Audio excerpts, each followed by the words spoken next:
Well, good morning, good afternoon, or good evening, depending on where you are in this world. Thank you for joining us for today's DevOps.com webinar. I'm Charlene O'Hanlon. I'm the moderator for today's event, and I welcome you. Before we get started with our webinar, which is an awesome one today, I do have a few housekeeping items I need to go over first. We are recording today's session, so if at any time you miss any or all of today's event, you can access it on demand after we finish. You will be receiving a link in an email to the webinar on demand, so you can listen to it at your leisure. You can also access it on the DevOps.com website.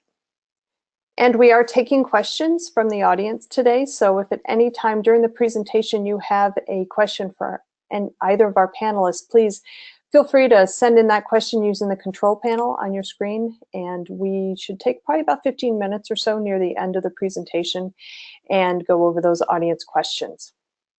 Okay, and with that, I would like to dive right on into today's webinar, Continuous Delivery Pipelines, Metrics, Myths, and Milestones.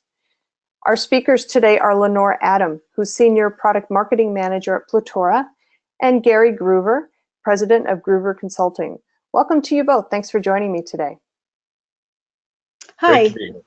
Thanks a lot. Hi, everyone. So, yeah, Lenore, sorry. I'll go ahead and just turn it over to you. Go right ahead. All right, sounds good. Thanks for joining us today for our webinar. This is Lenore Adam from Clitoral, and I'm joined today by Gary Gruver, industry expert, speaker, and author. Gary will lead our agenda today with a presentation on starting and scaling DevOps in the enterprise. Then after that, I'll provide some background on Clitoral's continuous delivery and release management, and then we'll link back to Gary's discussion to cover Clitoral in practice, focusing on managing CD pipelines in the enterprise. And we do welcome your questions, and hopefully we'll have time at the end for Q&A, but if not, we'll be sure to respond to you online. So let's get started. On behalf of Team Clitoral, it's my pleasure to introduce our distinguished guest, Gary Gruver. Gary is a renowned speaker and author in the application delivery, agile development, and DevOps space. He regularly presents at industry events around the world and has recorded countless interviews, webinars, and podcasts. He's the co-author of Practical Approach to Large-Scale Agile Development and is the author of Starting and Scaling DevOps and Leading the Transformation Applying Agile and DevOps Principles. So let me turn it over to Gary.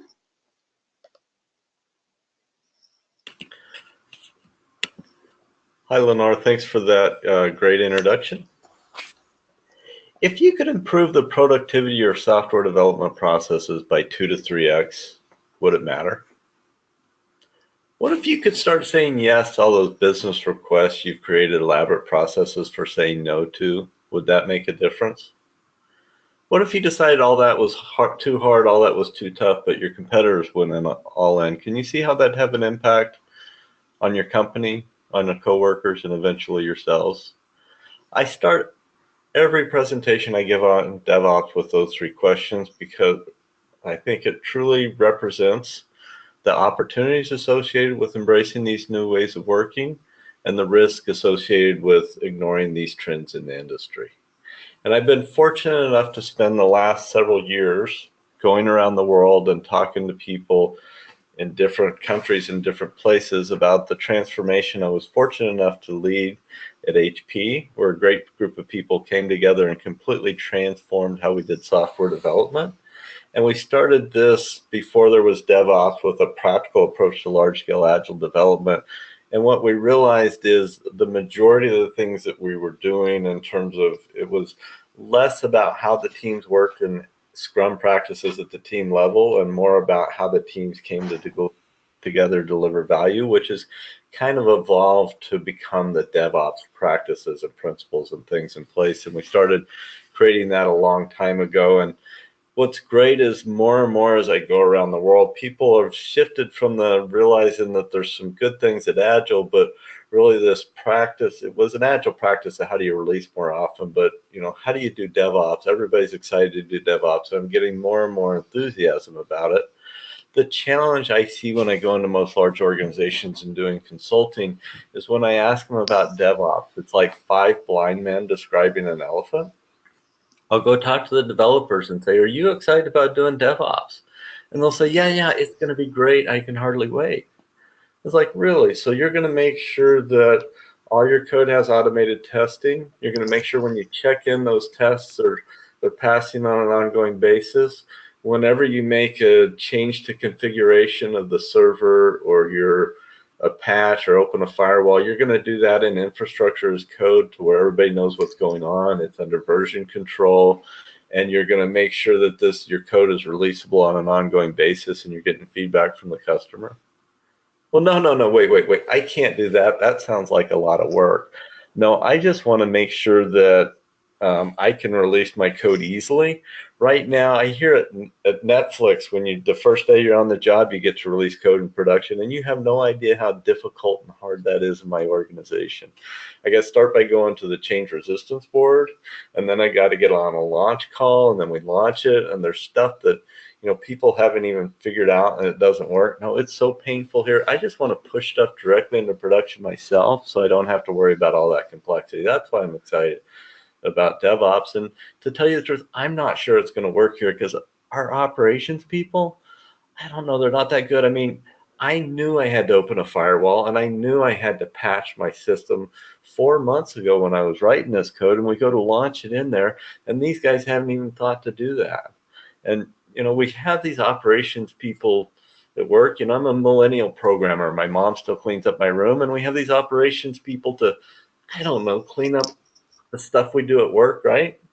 And between me and you, we either need better operations people or maybe operations people that can read my mind.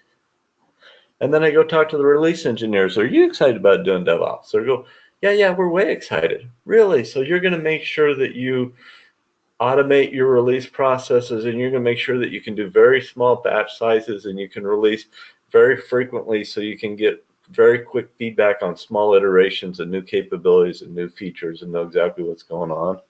Like, no, wait. You don't know how hard it is to do stuff in my organizations. Now, those launch calls are painful. If I had to do more than one launch call a month, I'd never do it. And my change resistance board only meets on Tuesday. No, I can't do that. No, I want to do DevOps because everything's going to be under version control. Anything about the environment, anything about the firewalls, all the test automation is going to be automated. I don't have to pick and choose which tests I get people to run for a last minute showstopper. I can run them all. And anybody who's changed anything, I know immediately what it is. And right now, I'm just the babysitter. I've got people in dev that have changed stuff and never told anybody in operations, and I got to go around and chase that down and figure it out. No, I want all that in version control so it's easy to figure out. And I talked to the operations people and said, really, are you excited about doing DevOps? Yeah, I'm way excited. I want to be able, so I said, so everything's going to be under version control, and you're going to make sure any changes you make start at the development environment and work its way all the way out through the pipeline. You can work through that. Well, no, that sounds like a lot of work. No, I'm the only one that knows how these places work, and I've got each server configured specifically, and I'm the only one that knows. I've actually started naming them and treating them more like pets because I know, and if I spend all my time working with developers, who'd do all the firefighting and keep this place running? No, I don't have time to do that. I want to do DevOps because it gives everything with a feature toggle, so when some developer stuffs something in on a Friday night and I get a call at 2 a.m., I can just go in and turn the feature toggle off and they can deal like that on Monday morning. So everybody's excited about DevOps. Everybody has a little different view of what it's going to be. What could possibly go wrong when everybody decides to go off and do DevOps, other than you end up with a DevOps elephant that has all the right parts, it has all the right pieces, but it doesn't quite work like an elephant, it doesn't act like an elephant, and it doesn't deliver the results that you were hoping. And in fact, from a business perspective, it's more of a face plant. So one of the challenges that I see when I go into different organizations is just getting everybody on the same page about what DevOps is and how to approach it. And one of the first places I like to start was Gene Kim's definition. It's not about the technology, it's not about the culture, it's not about the organizations, it's all those things that enable you to release code on a more frequent basis while enabling all aspects of quality. And I like that definition because you'd be doing that today if there wasn't waste and inefficiency in the system. And to understand it, we can't just optimize this quite like a manufacturing process, because there's different types of work in an organization. One is the whole approach to new features and new capabilities. If you use Six Sigma, what you're doing is changing the product and the process at the same time, so you can't quite do statistical. What you're trying to do here is remove waste by eliminating developers wasting time on code that won't work with everybody else's code. It won't work in a production-like environment. It doesn't meet the business needs. So to improve that and take waste out of that, we're wanting to reduce the cycle time and improve the quality of the feedback to those developers so they can learn and adjust. The other thing that large organizations do is they almost spend more time setting up these complex enterprise release environments than they do actually writing the code. And so what DevOps tries to do is get that into smaller batch sizes to enable you to triage that quickly. So instead of it was somebody during the last 3 weeks that checked in this code, it was one of these 3 people this morning in this build, which enables you to do that much more efficiently. And then the third type of work in the system is just repetitive tasks that are there. In a lot of cases, we move to automate that. One, because it helps to take work out of the system that you've been doing manually. 2 is when you automate it, you do it repeatedly, and so you're doing less triage of manual errors. And then 3rd is when it's automated, you can afford to, and it runs quick enough, you can run this on a more frequent basis, which enables you to get to the small batch sizes. So those, I like DevOps because as you force the increasing frequency, it forces you to deal with issues that have been in your organization for years that you've been able to muscle and brute force your way through. And this requires you to go fix them once and for all and get them working. And doing DevOps in a large, complex organizations is somewhat hard to stand. So I tend to start with the deployment pipeline by Jazz and David Farley and use that as a framework to think about how code flows through your organization and what the issues are. And a deployment pipeline is nothing more complex than how do you start with a business idea, move it to a developer, move it into a testing environment, then move the code over for testing, decide that's ready to release, go into production, and then monitor it. It's a pretty straightforward, simple process. How hard can it be? Why did we have over 900 people sign up for this webinar to figure out how to do that?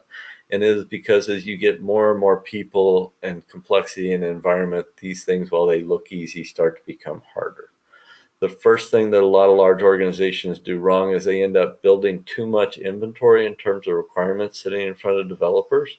And if we learned anything from lean manufacturing, it's that any time that we have too much inventory in the system, it's at risk of rework and expediting and waste associated with that. So in DevOps, we move more to a just-in-time approach to requirements. The next thing we do is we move the developer over into the code, and after that, you're going to need an environment that's properly configured. And for some organizations, DevOps is all about creating environments on demand.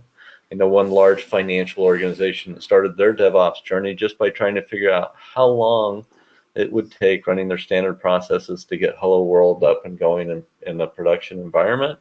They turned their experiment off after 250 days, not because they had Hello World up and running, but because they understood all the constraints and what it was, and then they did the same thing in Amazon Web Services and got it up and going in 3 hours. So they understood the opportunity, they understood the constraints, and for them, this was their biggest issue to releasing more frequently. So they went after that, they went off into infrastructure as code, environments on demand, and working through internal like cloud capabilities. Next, as you move the code over for testing, I think automated testing is one of the most important things you can be doing to transform your software development processes. And it's one of the things that's most frequently done wrong. I've got several chapters in my different books on this. Probably Leading Transformation has one of the better ones. But what I find is a lot of people either have way too much manual testing in the system, or they've created automated testing that is not maintainable, triageable, debuggable, And so before I have anybody start to write more test automation, I try to take what automation they have and use it to gate code, which means if these tests don't pass, the code doesn't make it in, and the developer's number one job is fixing that. And what I find when I do that is most organizations have to go back through and rework their test automation so it's usable. So don't write a bunch more test automation until you start using it. Use it to gate code and do that. Next thing you do is you need to take a decision to move it into production. And when you move it into production, what you want to be using is the exact same tools, exact same processes, the exact same approach that you've replicated hundreds of times going into environment testing to go into production, and it should be boring. And eventually you go into monitoring, and a lot of organizations with DevOps have realized they're not going to find everything up front the first time, and they solve that problem. It's not a permission not to test well before you go into production, but it's a realization that you're not going to find everything, so they go to canary releases or feature toggles that enable them to get going. The challenge is this is an environment for one developer, and I just described a huge amount of work that take a lot of large organizations several years.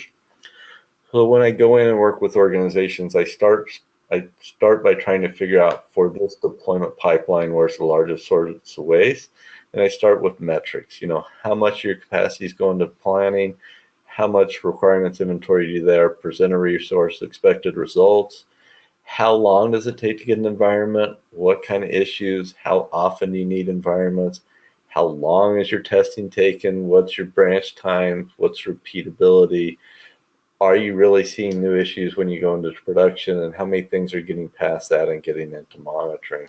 And so once you've mapped your deployment pipeline out specifically like this, you can put metrics on top of it if you can figure out how and where to go in and get the metrics, and you can use that to start prioritizing the work.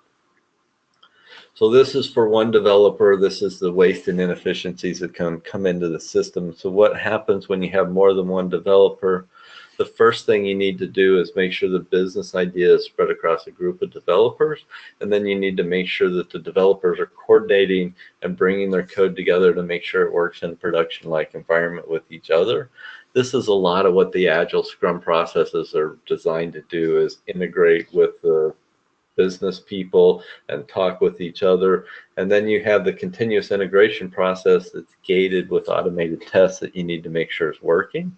And to really do this, developers need to embrace different ways of working. They need to make sure that they check in code without breaking other things, versioning their services. They need to go to evolutionary database, so it's a different way of working, and they need to prioritize keeping these built green above other things in the system and making that work. When I go into large organizations, one of the first things I do is look at all the different applications and different things they have, and I start segmenting it. The first thing I'm going to do is, this is a large investment. It requires changes. If you're not needing to change those business applications frequently, or they're not critical to how you compete in the marketplace, I'm not sure that I would necessarily go through the process of fundamentally changing how you do it. And then once you have the business critical items, you've kind of got to segment this down into things that are either loosely coupled or tightly coupled architectures. What you hear a lot of people doing in the organization is they talk to the people who started off by doing DevOps, and what you'll realize is most of those are loosely coupled organizations that have small teams that can independently develop, qualify, and deploy code. And they go in and they try to use those same processes, same approach. And I think one of the biggest myths out in the industry is the types of things that you do to coordinate 5 people are the same types of things that you use to coordinate 500 people. And I would say those are different, and you need to deal with them different. I go into more details in my book, but figure out which are loosely coupled and which are tightly coupled. And for loosely coupled, what you're really trying to do is just set up a lot of those CI environments with the Scrum process and the business idea, and let those things work independently.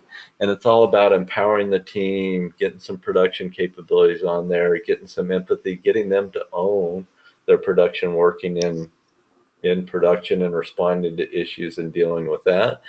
and getting fast feedback. You may want to, as a leadership team, look at removing barriers, and you may want to look at what guardrails, if any, do I want to put in. I know at Google everybody either uses Git or Perforce. It's not optional to choose otherwise. They saw the benefits that outweigh the detriment. It's those types of things, but this is more about empowerment, getting out of the way, and that's a lot of what you hear at conferences. But if you've got a large, tightly coupled system where you're trying to coordinate 500, those same approaches and techniques don't work. And ideally for this situation, what you would want to do is you would want to build as many times a day, very frequently, put the whole system together and test it so that you can localize the triage process to a few number of people when the build breaks. But what you find in these large organizations is you can't build and test this thing frequently enough to get down to, 10 or less developers that can triage. You're getting more into 50 and hundreds, and it takes a long time to build. And in those situations, instead of just doing CI, you need to start breaking this into subsystems that you can manage and build up and qualify that are stable and work through that. You can break these apart with service virtualization, look for natural boundaries in your organization, look for natural boundaries in your architecture. And a lot of people with these large, tightly coupled things, the trend is everybody goes microservices. But if I've got 500 people working together on something, by the time it takes me and the number of microservices I have to get it down to small teams of 5 is going to take a long time. Instead of that, I would propose, if you got 600 people, let's break it into 3 groups of 200 with service virtualization. Let's get that managed, and then over time break that into smaller pieces to where it's manageable and efficient, and you can get the code out and use that service virtualization to really break these things into subsystems. And then we're going to take these subsystems and use a similar CI process for each application in the subsystem, and then gate that with automated tests. And when it passes the automated test, then you build that up into a stable subsystem. And what you're doing by this is, with the gates with each component A, B, and C, you're forcing that organization to debug and triage and get rapid feedback on what they're doing. And the other thing you're doing is keeping that instability from each of the components from getting into the subsystem and causing an unstable environment where everybody's having a hard time finding their issues. Next thing that you look at after that is really, you take each of these subsystems and a similar process, you build it up into a more complex environment. And this is what I mean when I refer to as a deployment pipeline in a large, tightly coupled organization. And these are the types of things you get. And similar to the metrics that we had before, as you go in as part of an organization, you decide where you're going to start to work, how you're going to start to work on this. You start with metrics that you put on it. It's similar metrics to where we have above. But one of the first things I start to look at is cycle time. How long does it take you to go from a developer checking in to in production? In some cases, this is driven, like this example, by, build times and deploy times, and then when it's gated, it moves to the next stage, and that's a fully automated deployment pipeline.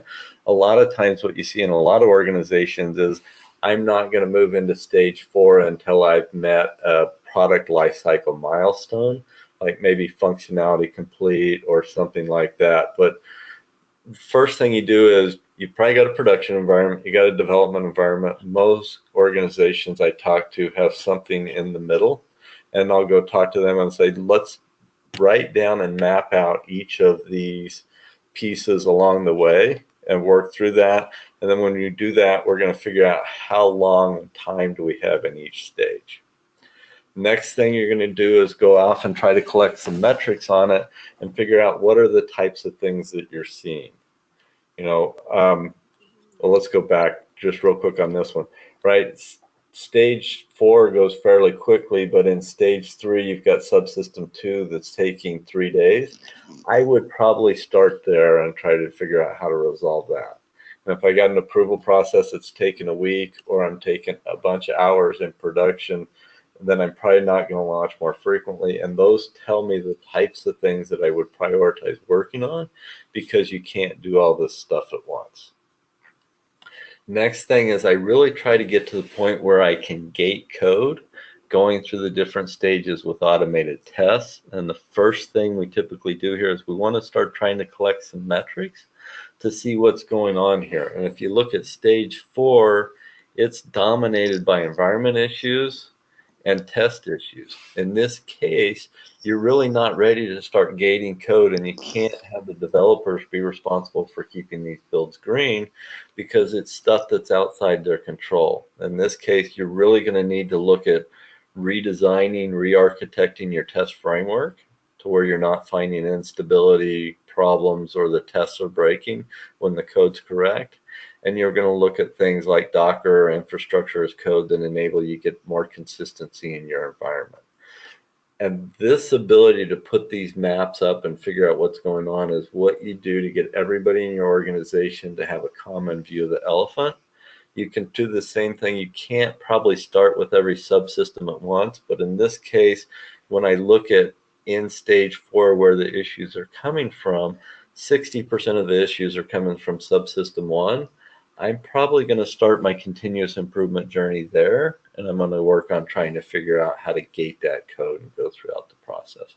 So it's a metrics-based analysis of watching the flow, how does it go through your organization, and stepping back and mapping this out and getting everybody to look at it. And what I find when I go into organizations as I start this mapping, as I get everybody aligned on it, it starts to become obvious to everybody the problems that they've been struggling with for years, and it starts to become clear which things they need to be working on. And I believe if you take this approach of fundamentally looking at how value flows through your organization, you put the right metrics on it, and you get people together, you can get a common view of your DevOps elephant, and you can end up with a very, very high-performing DevOps elephant that looks maybe a little bit like a unicorn. You're never going to deploy as quick and efficiently as some of the small agile teams, but I would argue that applying DevOps in these large, tightly coupled organizations is more valuable and more important than it is for the small, loosely coupled teams. Not that they'll ever be quicker or move quicker, it's just the inefficiencies of coordinating hundreds of people is just so much more pronounced than the inefficiencies of solving for small teams. And as you go through these, I think these types of results are possible, are realistic, and should be expected by organizations. And I've tried to capture everything that I do with workshops in my 3rd book, which is Starting and Scaling DevOps, which kind of lays this out that hopefully you can take with you, start implementing, start rolling out, and getting your organization to change. If you have questions, ping me with something. I also do workshops in organizations to help them do this, but I can't be everywhere. So hopefully I put enough in these books and capabilities that can help you avoid the mistakes I've made in the past and help you deliver these types of business results for your organizations. And with that, Lenore, I'm going to go ahead and hand it back to you 4 minutes early.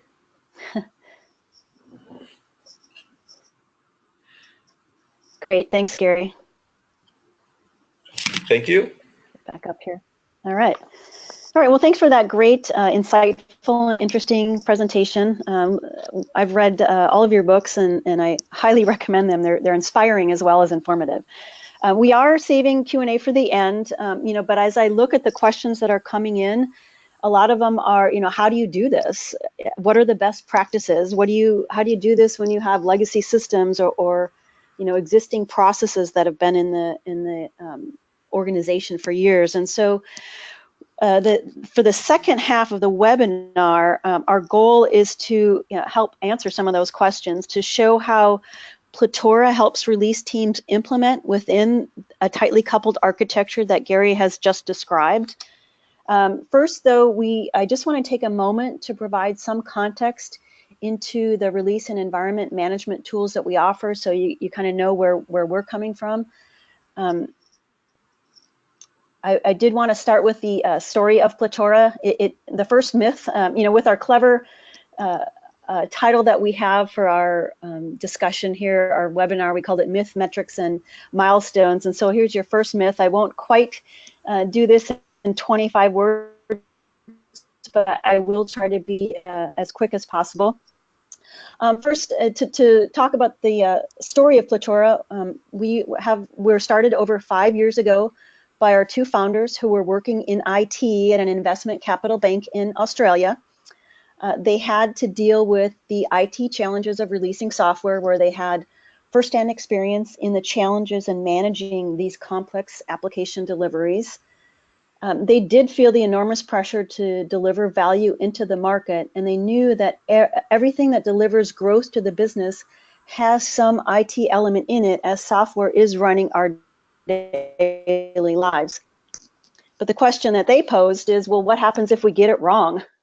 The enterprise faces challenges of scale, complex architectures with many dependencies between applications. There's regulatory compliance and geographically dispersed teams. And the examples of companies that have got it wrong are many, and the impact is staggering. So as IT managers, our founders started looking at how to enable new growth within this complex environment. So they looked at the technology stack that's typically in place in the enterprise, and there is project and portfolio management that spins up projects. There's dev tools where agile processes live, and there's back-end ITSM tools that defend the integrity of the production system. So in the middle of these three disciplines here, they saw a whole bunch of people doing manual work on spreadsheets, using Word, email, SharePoint, what have you. So the question they tried to solve was, how do they create a platform that gets rid of all these manual pieces so they can deliver software faster and maintain quality? So the Clitoral mission is to enable predictable, high-quality enterprise software delivery across the entire release portfolio. And we do this by creating a layer of abstraction between these tools that are currently in place in the enterprise. We're a SaaS-based platform that integrates with these engineering tools, PPM tools, and the ITSM change management tools, and create one version of truth to eliminate manual efforts. We establish a bi-directional sync with these tools to aggregate release, test, and quality data.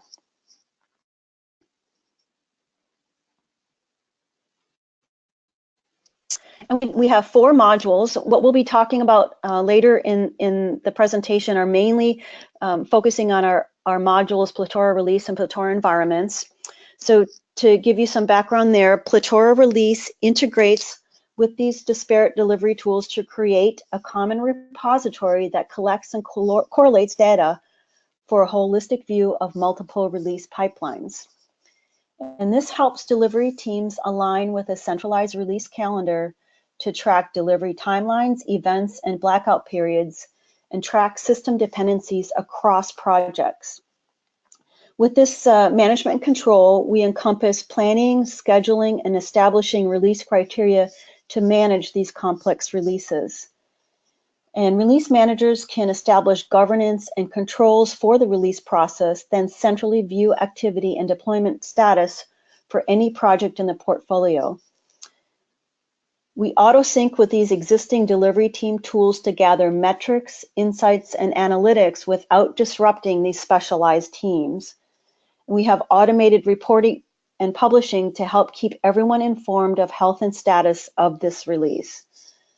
For regulatory compliance, Clitoral establishes traceability of all release artifacts to maintain an audit history of any project changes. So then looking at the module Clitoral Environments, once you know how releases are running, you need to know what test environments the releases need to go through.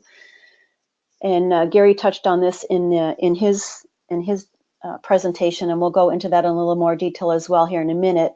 Clitoral Environments is a single resource to schedule, manage, and maintain test environments with a consolidated calendar that shows where and when environments have been assigned.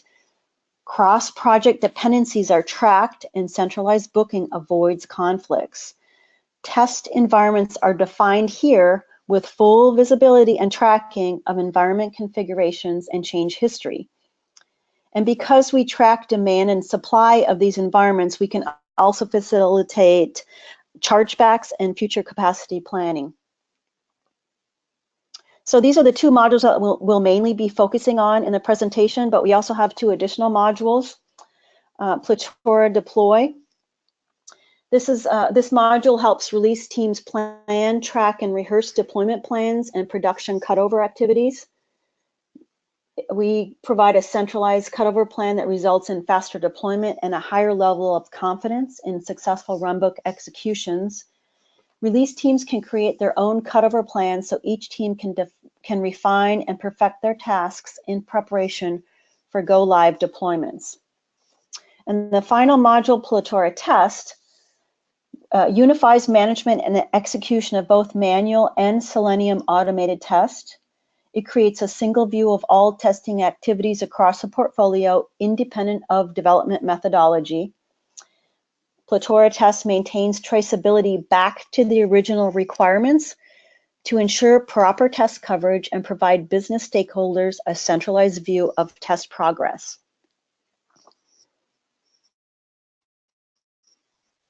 And over the past 5 years, we've helped many enterprise customers greatly improve their release processes. We do have many case studies available that highlight the great results we've been able to achieve together.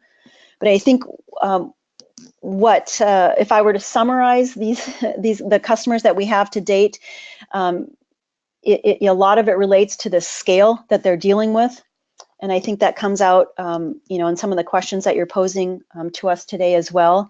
We have customers that are running literally hundreds of releases a year with hundreds, if not thousands, of test environments that they have to wrangle and get under control. So they're very complex releases with lots of interdependencies and lots of teams to coordinate worldwide and lots of regulatory compliance to adhere to. So take a look at some of these awesome case studies. You'll be surprised at some of the scale that our customers deal with and the results that they've achieved.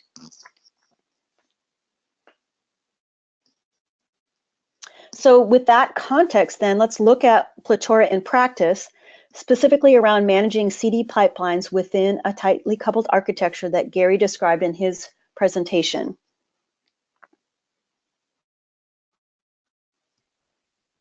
First, we'll talk about some milestones. To set up the discussion, we thought we'd highlight a couple relevant quotes from his book, Starting and Scaling DevOps, that we feel are interesting. So to mirror what he talked about previously, that some of the biggest inefficiencies in most large organizations exist in these large, complex, tightly coupled systems that require coordination across large numbers of people from the business all the way out to operations. And I think if looking at the questions that are coming in, I think somebody posed that exact question. So we'll talk about that here in a minute. And then for these large orgs, it is much more important to push the majority of testing and defect fixing into smaller, less complex test environments with quality gates that keep defects out of the bigger, more complex test environments. So let's drill down that a little bit and talk about how we can help define phases and create a gated codes environment. So with continuous delivery, the pipeline consists of a series of test environments that go from less complex to increasingly complex to the closer code is to that production release.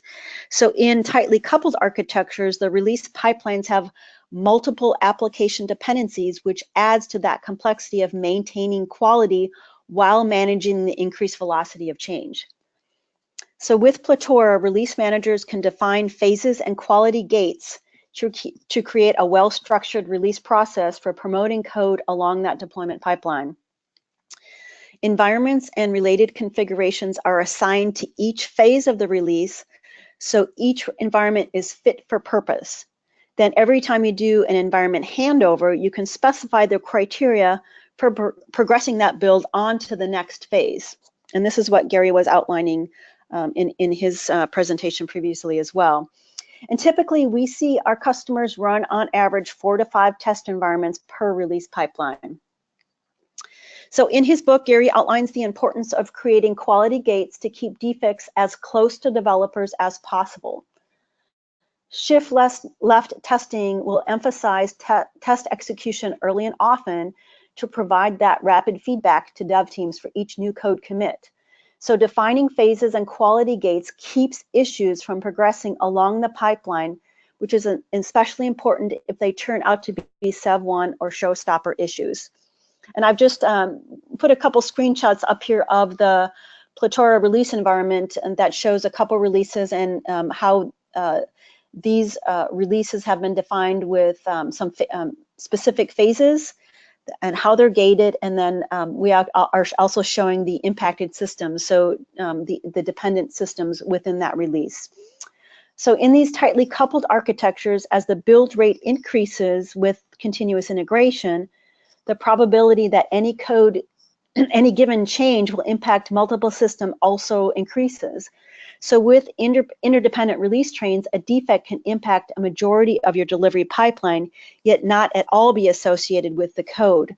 And then QA teams end up running tests that aren't passing, that have nothing to do with the code, but instead are a result of a test environment config or deployment issue or some other non-code related problem. So establishing quality gates helps reduce these multifaceted triage scenarios. And a quote from Gary's book regarding gating code is that the reduction in cycle time minimizes the time different groups across the deployment pipeline invest in things that won't work together.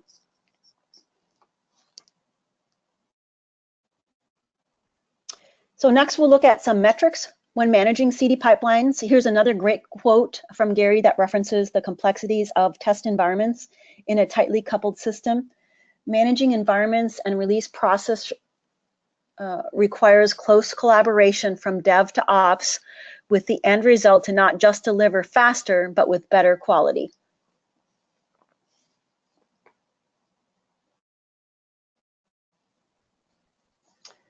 And release managers are tasked with assessing schedule risk and monitoring application quality, but many of the activities in that CD pipeline are not visible to release managers, as they're hidden within the specialized tools of dev and test teams.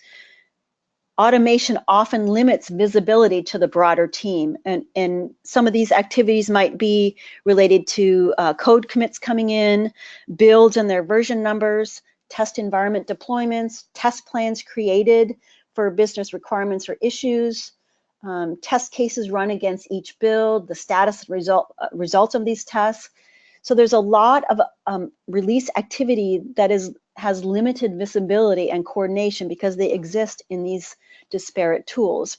So with Clitoral, everyone can see test status and results in real time to continually monitor product quality and evaluate schedule risk at each phase in the CD pipeline. With centralized dashboards, we provide actionable reporting and analytics as multiple release trains converge. With full visibility, Clitoral helps delivery teams manage proactively rather than reactively to maintain quality under the pressure of increased release velocity. And it's important to associate metrics with version-controlled test environments, something Gary mentioned previously as well. Build versions are rapidly changing in a continuous delivery model, and evaluating the wrong set of metrics can quickly throw delivery teams off track. To ensure quality, release teams need to be confident that tests are being executed on correct configurations. And the screenshot I've provided here is an example of a delivery pipeline where these columns are the various test environments increasing in complexity from beginning to end, the closer you get to production. And it's not uncommon for an organization, as Gary said, to spend more time getting these environments spun up and configured correctly than it does to write code in the first place. So whether test environments are on-prem or cloud or a hybrid, we integrate with Jenkins to automatically fetch version-controlled development artifacts from the Jenkins build server to create a single source to track and update configuration settings for test environments. Gary also stated in his book that the DevOps journey towards efficiency must involve getting test environment configurations under version control. That way everyone can see exactly who changed what and when. So with Clitoral, teams can see all components of that environment and the underlying versions that are relevant to that environment. So there's no need to hold big meetings because everyone can see code progress down that pipeline to understand status. And we also track workflows and change requests to ensure compliance and establish traceability of where each change has been introduced, when versions were deployed, and what tests have been run. We create an audit history that is automatically updated to include the Jenkins build numbers deployed to each test environment over the course of a release.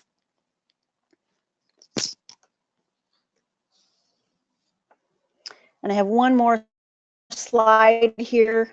On the topic of metrics, we couldn't resist creating a report that Gary shows in one of his books.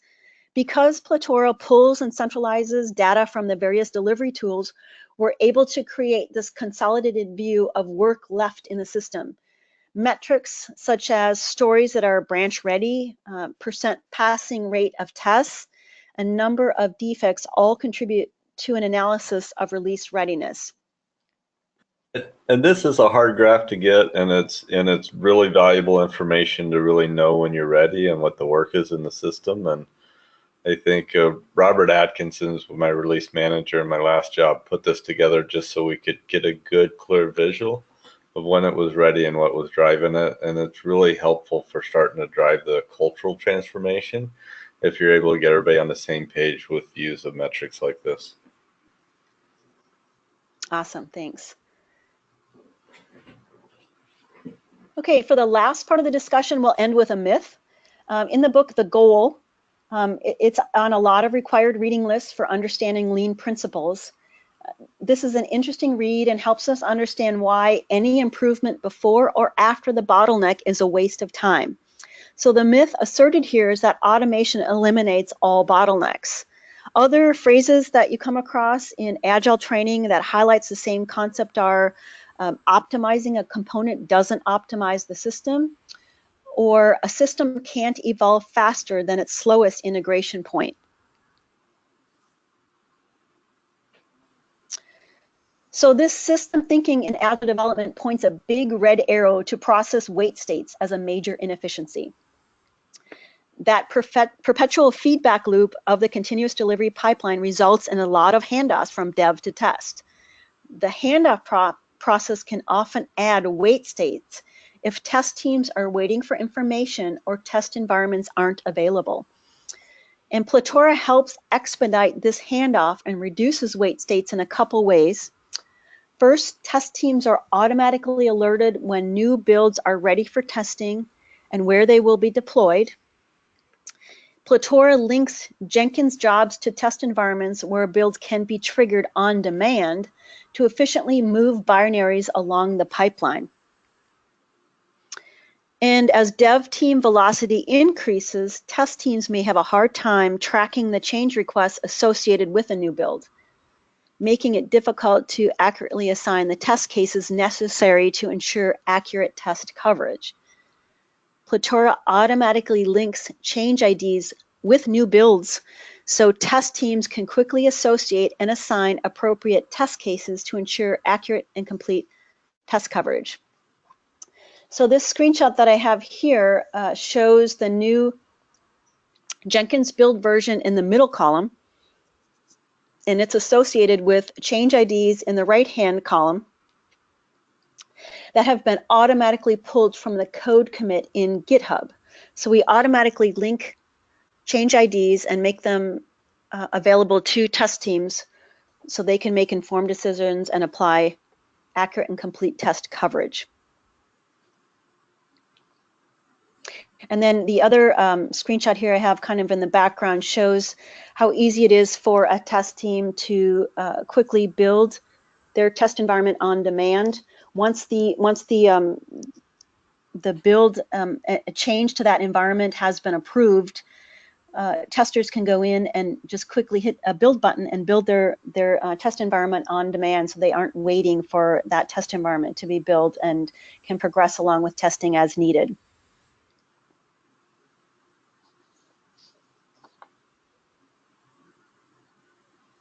So this concludes our discussion, and we would like to try to get to some of the Q&A today. I know you're all probably dying to ask Gary some questions.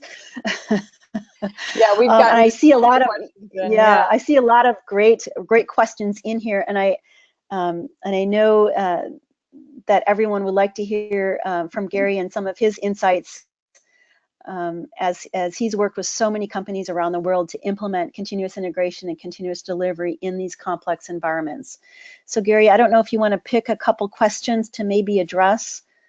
Well, Gary he can't actually see the questions, so okay. I thought I might just go ahead and throw some out there and let Gary take the lead, and then Lenore, if you want to put your 2 cents in as well, you're welcome to. But let's go ahead and get these going because we have so many of them. The first one is from Keith, who asks, are non-functional requirements a key aspect in environment testing and the thing operations is most passionate about? Yes, and I would say that, the key thing is think of developers as wanting to do a good job and needing to do a good job. And if you're in operations and you're tired of getting junk, when they set up the deployment pipeline, try to give them the feedback real time while they're writing the code that's going to make sure that it works well in your environment. So if you can put your logging information there, or if you have performance issues, or you have any of those different types of things, it's all types of quality, whether it's security, whether it's performance, whether it's functionality, whether it's just regression.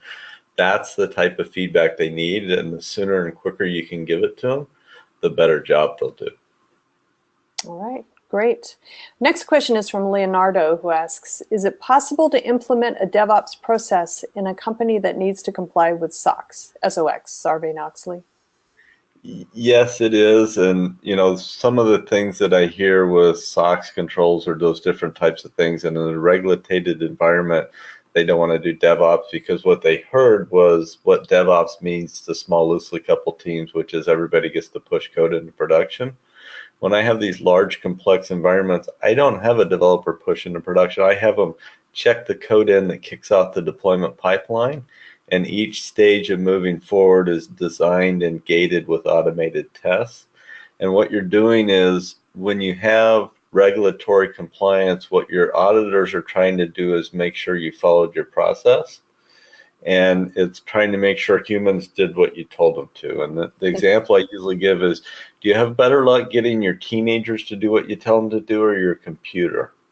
And I think everybody would say it's with the computer. And what you're doing is coming up with a repeatable process. Bring your auditors in up front if you can and help them design your process. What are you trying to validate? But what you're getting is any change to the environment, any change to the code, any change to the deployment mechanism, any change to the test, and the test results are all captured in an SCM that's designed to track changes. And instead of figuring out how manually did somebody enter it in Jira and then make sure that they click this tab and that tab, computers do the same thing over and over again. Well, you're going to make their job easier. But if you go in and say, hey, DevOps is anybody gets to push into production, you can, you're going to scare the crap out of them. They're going to shut you down quick as can be. Make them part of the process, bring them in with you and design it and show how it's going to make their lives better. Okay, great. We have a question here from Keith, and I think it's actually applicable to both Gary and Lenore. So I'll just dive right on here, and you guys can figure out who's going to speak first. Describe the role of a QA analyst or QA engineer in DevOps. Your metrics shows defects being tracked pretty much like in Agile. So how does testing differ in DevOps? Lenore, you want to go first? You want me to? No, you go ahead. I'm not sure that it's different. You need to make sure it's automated. I like some of the behavioral-based things where I don't know if anybody's read Jeff Morgan's book, Cucumber and Cheese, but you start with making sure the business owner, the developer, and the tester sit down together and describe how they're going to test the product in plain English. Sat through a whole session today, and everybody thought they had the requirements right, but when they started defining, given that I'm at this state, and then I do that, and when I do this, then I expect that, and they start writing in terms of automated tests, it's like it forces out the clarity that's not there. And you've got things like, well, the QA person thought they were going to test it this way, the developer thought they were going to write it this way, and the business owner wanted something else. It forces you to find those things out real time. And then all of a sudden your requirement becomes your automated test. So the discussion up front to get the requirement clear is key. And then when you go in and also add the whole part where that kicks off an automated test that can be part of the deployment pipeline, I think that's how things start to change. Okay, Lenore, do you have anything you want to add to that? No, go ahead. Okay, all We've right. got quite a few questions left. Yeah, we doing a time check. We're about 5 minutes to the top of the hour, so I think we can get to one or two more. Next question is Nand, who asks, how would you go about transforming organizations that want to transform and adopt DevOps practices, as well as release features from legacy applications at the same pace that they have been doing for ages? So it sounds like bimodal stuff. Well, I would, challenge them that you probably want to release it more frequently, or at least build and qualify it more frequently to make triage easier. And when I go into an organization, a lot of times I'll start with an executive workshop just to get everybody on the same page with the same definition of what they should be looking for when they evaluate continuous improvement and what they should be doing with that. And the other thing that I'll do is frequently I'll try to do an execution workshop at the same time, where ahead of time I've mapped out the process, I've spent a day with the team, I've gone through the content in more detail, we've mapped the piece out, and the team has agreed these are the things that make sense. So on the second day when the executives do their workshop, they're not just hearing theory from a consultant, but they're actually seeing their teams come in and show the inefficiencies in the process, what they prioritize, and how to go fix it. And whether you do it with me with the workshop or not, or use the content in the book, and the book's free on my website if you want to download it. It's all about getting everybody to a common view of the problem and getting everybody to agree to use a certain percentage of the capacity to sharpen the saw and get going. Okay, great. Next question from Amit, who asks, can I get more details about integration with Visual Studio and Team Foundation? Lenore, I think this one's for you. We might have to follow up with you on that. We have actually a lot of questions with that are going to require some detailed follow-up. Will we be able to respond to these emails offline? Yeah, absolutely. Respond to the questions offline? Yeah. So you guys, the Clitoral folks and Gary are going to be receiving all of the questions in a file. So if we don't get to your question during this event, or we need to take it offline, they'll have the information to get in touch with you, and you guys can have that conversation. So fear not if we're actually at 2 minutes at the top of the hour, so we'll go ahead and close it out now. But fear not if you did not get your question asked to or answered by Lenore or Gary. I'm sure somebody will be back in touch with you in record time to answer any questions that you do have. Also, did want just a quick reminder that today's event has been recorded. So if you missed any or all of today's event, or if you just want to listen to it again, you'll be receiving a link by email post-event so that you can access it. You can also get on the DevOps.com website, and the link will be there. We also have a listing on our site of upcoming webinars, so hopefully feel free to check those out. Hopefully there'll be one or two that piques your interest. Lenore, Adam, Gary Gruver, thank you both for joining me today. It was a really, really interesting conversation that you guys presented today. Thank you so much. Thanks for having me. Thank you, and thanks, Gary. Great. Yep. Well, guys, thanks again. I hope everybody has a great day. And I'm Charlene O'Hanlon signing off. Have a great day, everybody. Thank you.